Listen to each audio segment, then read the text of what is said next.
हम मीनू झा गोर लगै छी समस्त मिथिलावासीके। एकटा बेसहाराके गीत लऽ कऽ उपस्थित छथि हमर माताजी, स्वरचित गीत लऽ के। कोशिश करै छी अपने लोकनिके नीक लागै। धन्यवाद। जय मिथिला, जय मैथिली। जेठ मास बिसहरि लेल अवतार मैया लेला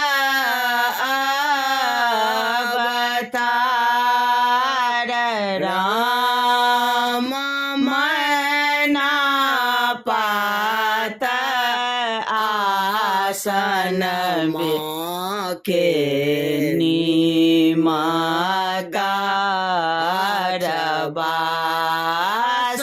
राम मना पात आसन के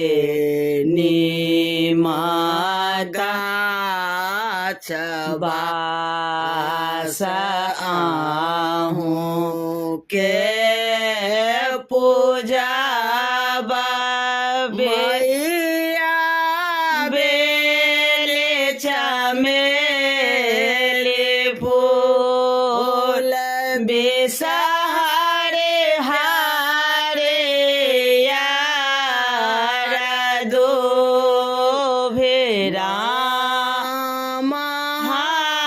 हमारो भरल राखब सिर के सिंदूर राम हमारो भरल राखब सिर के सिंदूर आहूँ के चढ़ायब बितरब दूध मैया लाब दूध राम हमारो भरल राखब गोदी भरी पूत मैया हे हमारो भरल राखब गोदी भरी पूत जेठ मास बिसहरि लेल अवतार बिसहरि लेल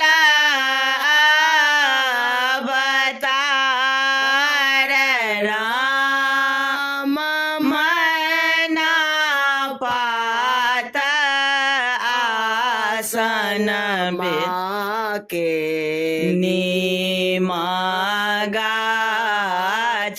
बास राम मना पात आसन के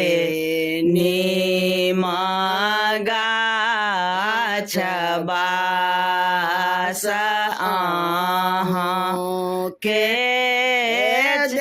देखायब मैया दीप और धूप बिसहरि दीप और धूप राम हमारो देखायब मैया नैहर सासुर सुख राम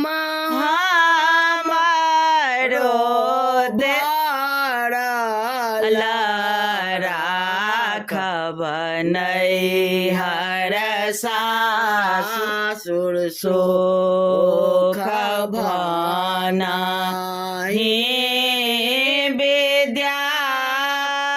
विद्यापति सुनो हे महेश राम विश्रा हरे के छानी बा